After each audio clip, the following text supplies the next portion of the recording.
I'm Mike Collins. I've been drawing comics for 35, oh my god, years. Working for Marvel, DC, doing storyboards for TV.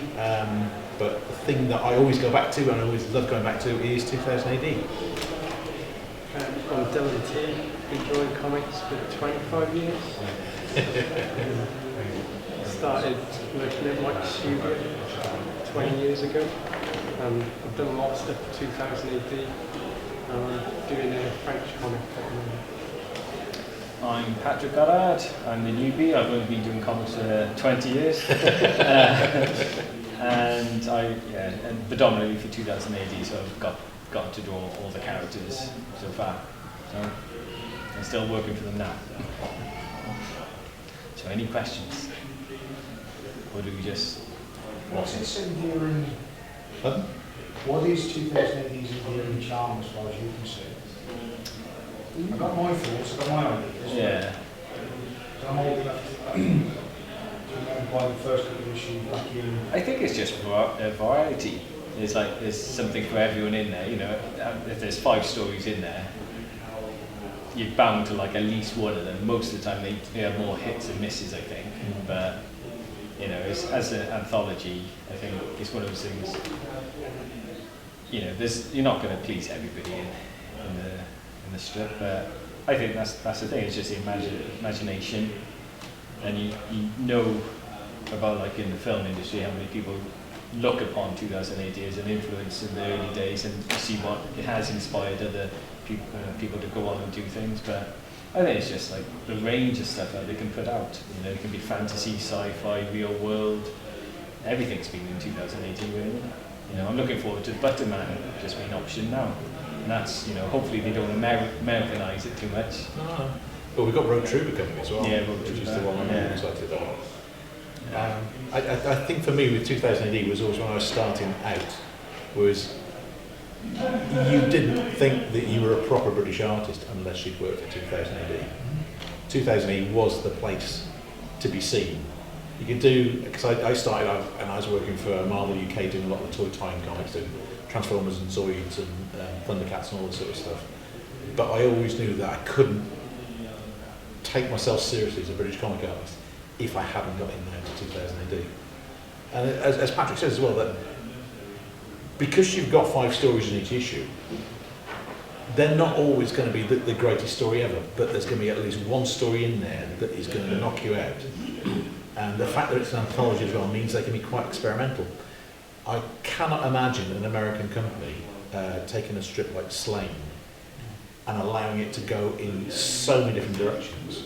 I mean, I don't know if you've seen any of Leonard Manco's artwork for the new Slain story. Oh my God, that stuff looks incredible.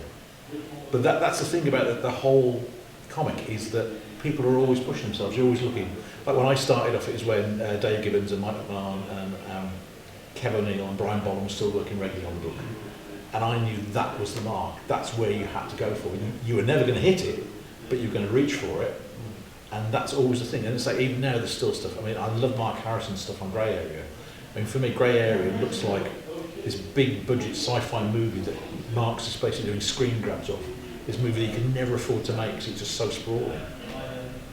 And at the same time, you've got Neil Googe's stuff doing wacky, cynical, fan-destroying stuff with Gordon Rennie, who is, of course, as we all know, the most convivial person on the planet. He loves everybody and everything. But it's got that thing, it's always had that flavour of you can do anything here. What's interesting about 2000 as well is you work for other comics companies, and every stage you draw at, they vet. Like, you work on some strips and they want to see your thumbnails, they want to see your pencils, they want to see your inks. And they check and they change and they alter and they tweak and they do this. 2000 AD, you as an artist are trusted just to do the whole piece. They say, you're working for us, therefore you reach this standard, therefore whatever you bring us, unless it goes catastrophically wrong, that's what we'll see print. And as an artist, that's at once intimidating because it's all down to you, and 2, it's incredibly liberating as well. It's why you get so much extraordinary stuff. You look at what Kev did on Nemesis. My God, that was an extraordinary series. And then you had Brian Talbot following on that. Again, it was just insane. And then John Hicklenton. And artists coming from all different directions, but it was all because you have that anthology format. You know that you went to the news agents on a Saturday, you picked that up, and there was going to be something of joy and wonder in there, even if there were 3 strips you thought were rubbish that week. Sorry, I can't be gabbing now. Well, that's the big thing for me, is the way they just let you get on with it.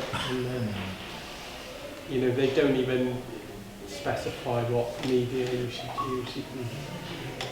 Because I recently did one that was black and white, but I put in loads of grey tones and things.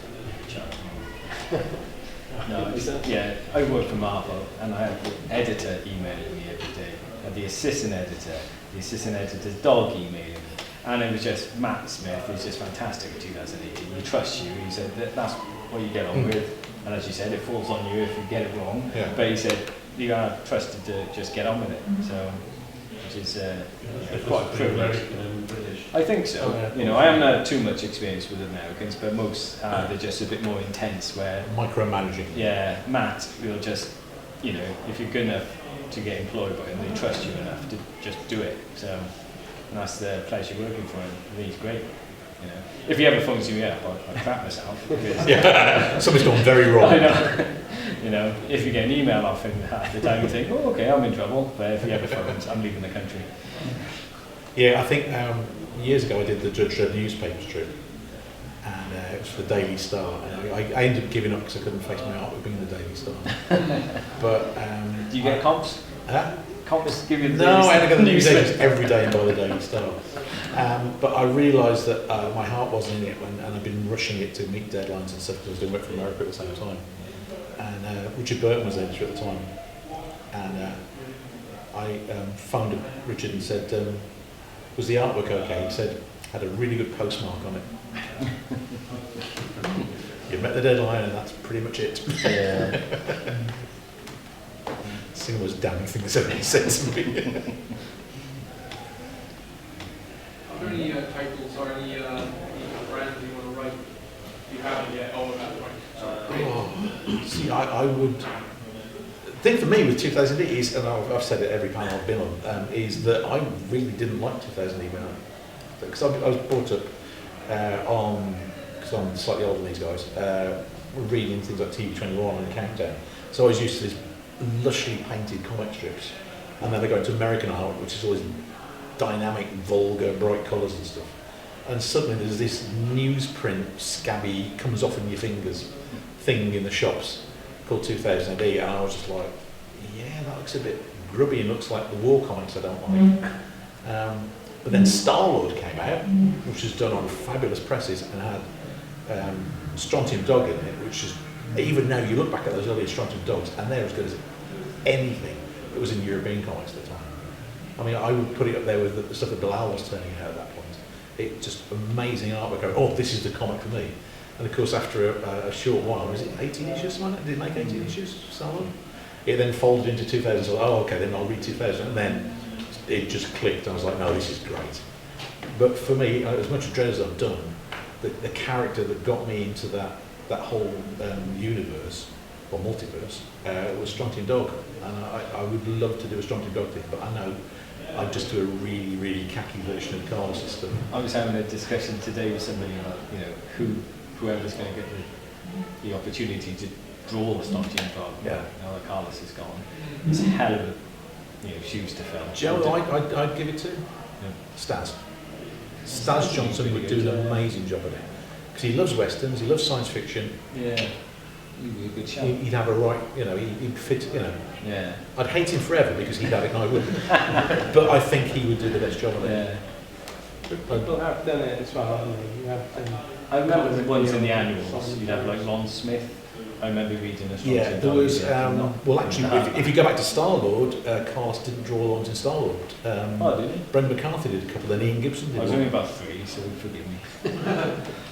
You weren't reading it. What's wrong with you? I think you and I are probably the only two who bought Star-Lord. I remember 6, 7, 8, whatever it was. Yeah. Because I remember Star-Lord, there was this character with cape and everything, and I bought shiny 10p every week. Yeah. Sorry folks, moving my age away. You're amongst It was great friends. to highlight times. At least you got the greys. But and things like Buddy and all those kind of stuff, and then oxide fish and so on was recycled from Yeah. the Eagle and so on. But again, that's another one, the Eagle, why did that? I know, I think the Eagle carved because the photo strips, didn't it? Yeah. because the photo strip stuff was glorious. Doodle and Joe Soap and all these guys. It was superb, but What happened with Warrior? Because that's an anthology. You know, I thought that came out early 80s, was it? Warrior, And I thought, why didn't that succeed? Was that monthly? it was mostly monthly. Warrior is a separate thing because that was run by Des. That wasn't run by a big company. It wasn't. It was Des on his own, and It's quite professional. Oh, it was amazing. The Warrior is fantastic, Yeah. but it folded into the stuff that Eclipse did because my first American work was actually drawing laser razor and press button for Eclipse as part of the Warrior package. You know, I was brought in on that, so I had the nod of Steve Dunn to draw that, which you know, even now, just God bless him for that, because he could have turned around and just said that. conversation. I'd like to see there's any too much Road Troopers movie, or was that? There's Road Trooper movie. No, it has. Yeah. It would be shush shush if Duncan Jones wasn't on Twitter talking about it All the time. Yeah. I've just handed the latest draft of Road Trooper. Yeah, probably not meant to mention it. Is it going to be better than the two Dread movies?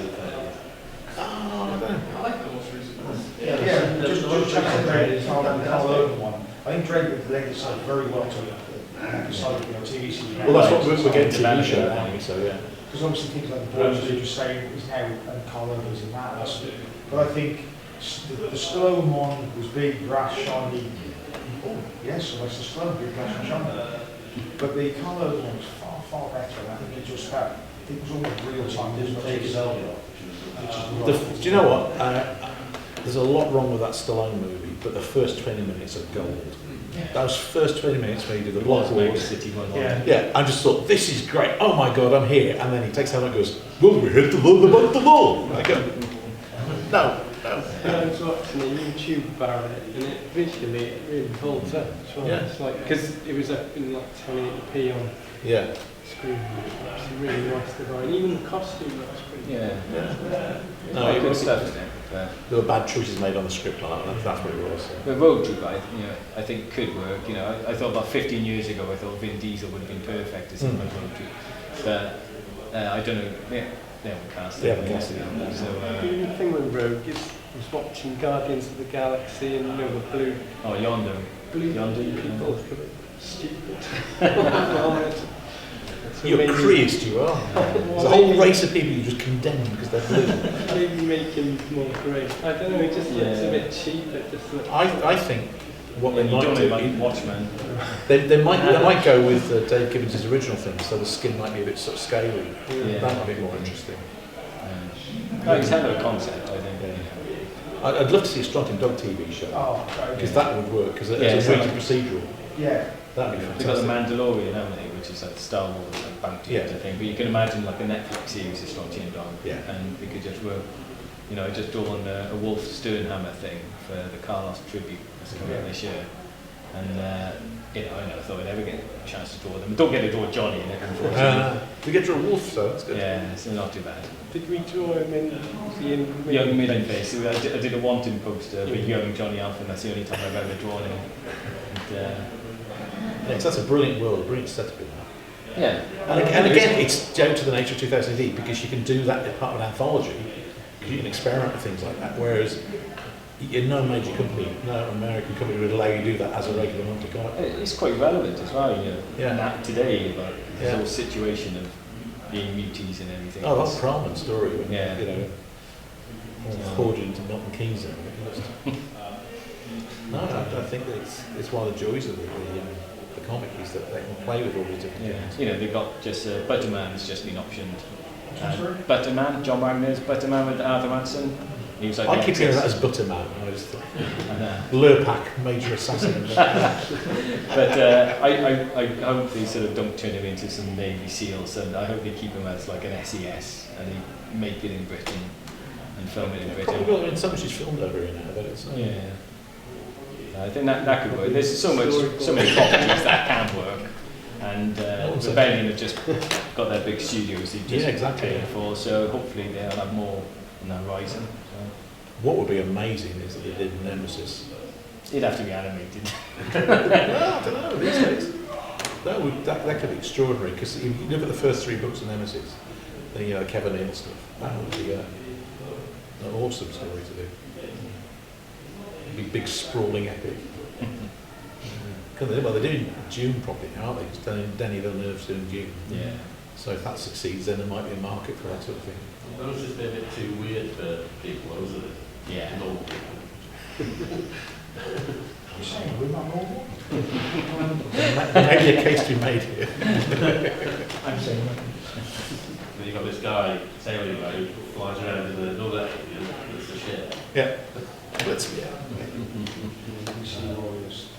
Yeah. BBC Warriors would be interesting. Yeah. Actually, ABC Warriors is quite an easy concept to sell, isn't it? Yeah. I think with internet TV going at the moment, there's a lot more chances being made. With Rebellion having 2018, hopefully the success with things. There'll be the option of other things as well.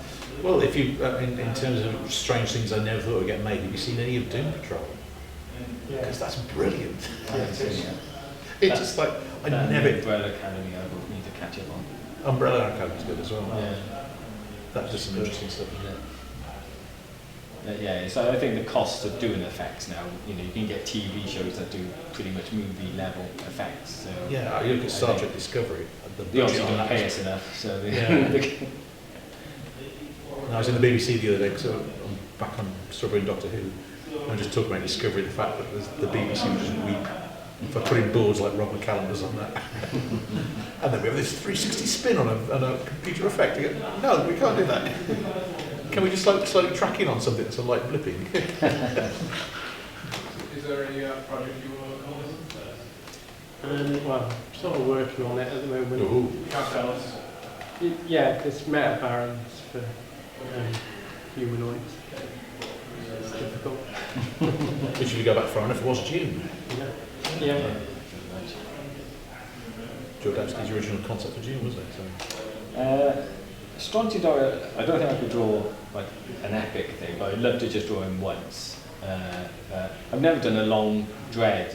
I think the longest one I've ever done is about 6 episodes, so that'd be cool to do.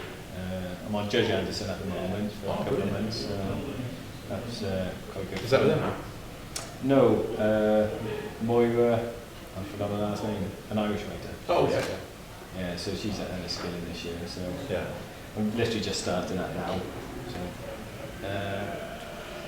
So, I would be the last person to ever get chosen for Nemesis, so, and Slane for that matter. You say that, you never know though. Yeah, Butterman I did like, but then I didn't follow that, and Yeah. no chance. But I just need to nag Pat Mills to crack on with Savage. So I'll try to do that. Now, I've got a couple of projects I'd like to do for 2008, but it's just finding time to do them. So I've got there's 2 ideas that I'd like to write and draw, but at the moment it's just not there. I've always fancied doing a Brit series, not Armitage, but just because I love the design of the Brit judges, and more of a judges sort of anthology. You don't know who's going to live, who's going to die, Right. and you just think the judges are sort of the most highly trained people in the city. But they're all often quite portrayed as being a bit stupid, and you think, well, you wouldn't get there to be a judge if you were a bit stupid.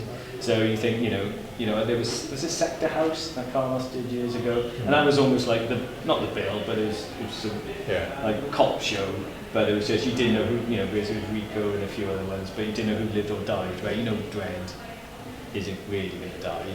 But I just like the world that they live in, Mega City one, it's like the whole TV series.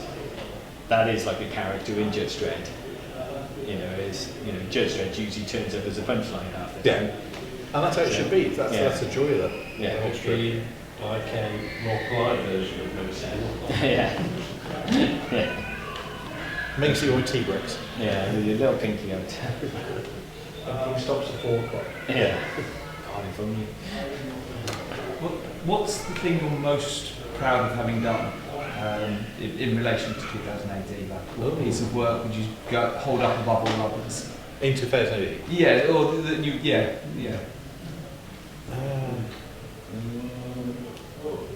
Probably most of the savage stuff I've done because I'm kind of comfortable with that. When you sort of draw in dread, you always think, oh, a bit of pressure. So you know you kind of seize up a bit now and again. But yeah, just because more comfortable, and I'm happy sort of how it all sort of the world that it's played in. So it's quite a real world setting. I enjoy doing that. I've done a few dreads I enjoy. I think I'm quite proud of. Quite enjoyed the new one with Chris Weston. That was great.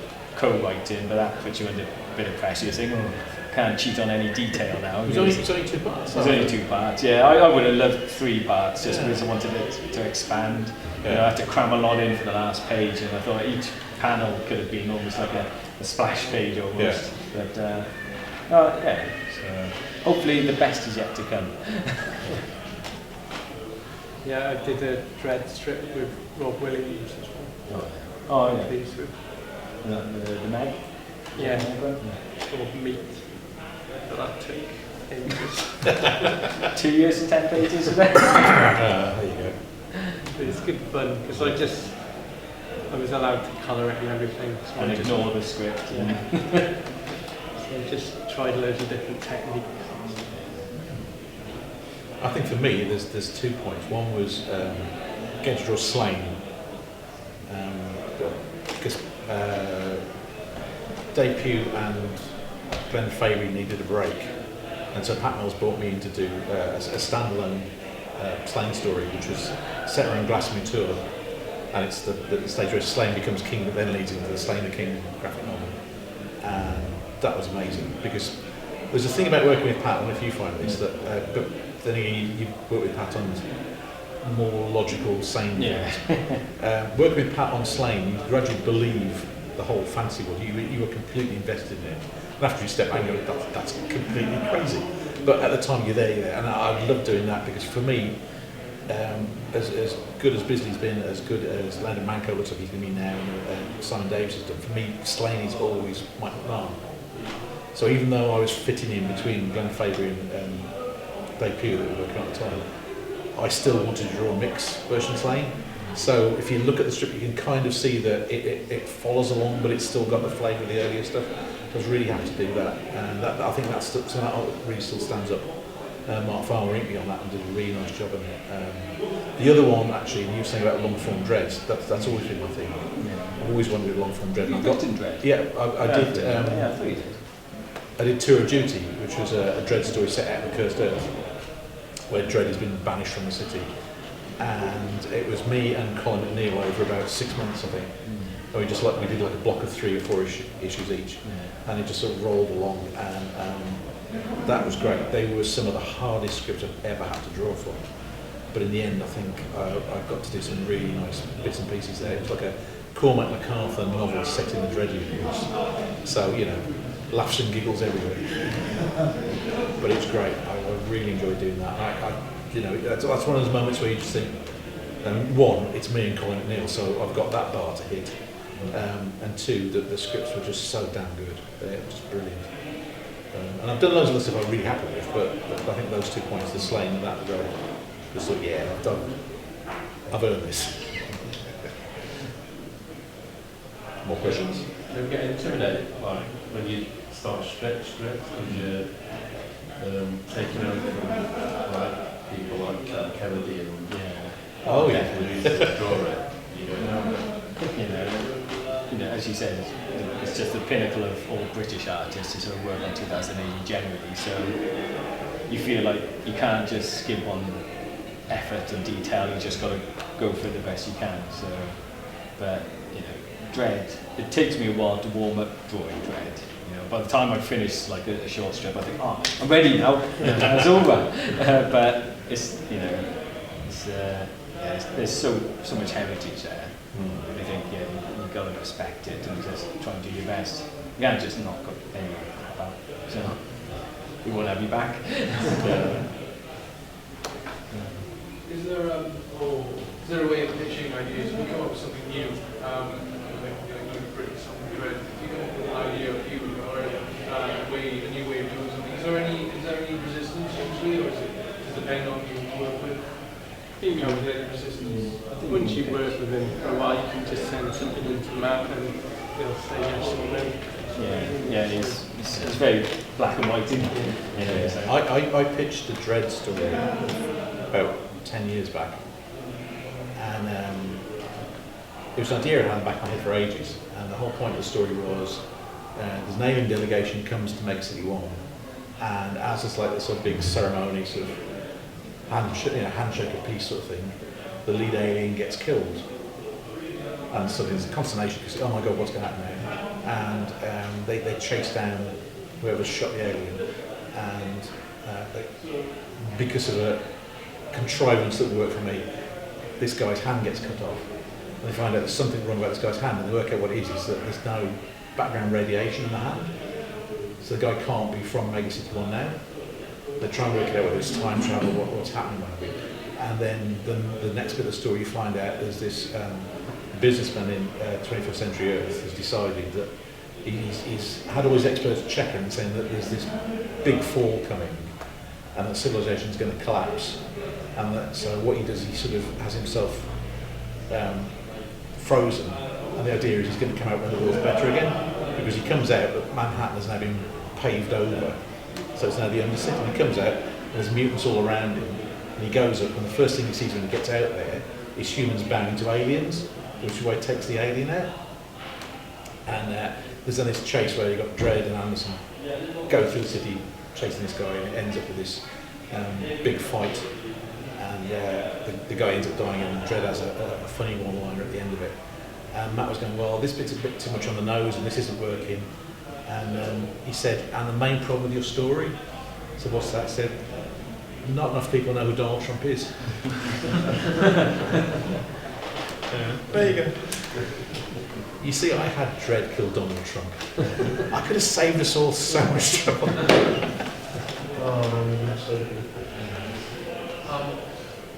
Who do you admire most? Working Dredd or otherwise? Sorry, Artists, who do you admire most? Who do you think driven you more influence-wise? oh, God knows. But Steve Dillon was my first favourite Steve Dillon. Dread artist. He's the one who got the helmet right. Yeah. It just looked so, it looked approachable as well, because Yeah. I love Bolland, but that looked like, but Steve Dillon looked really exciting and gritty.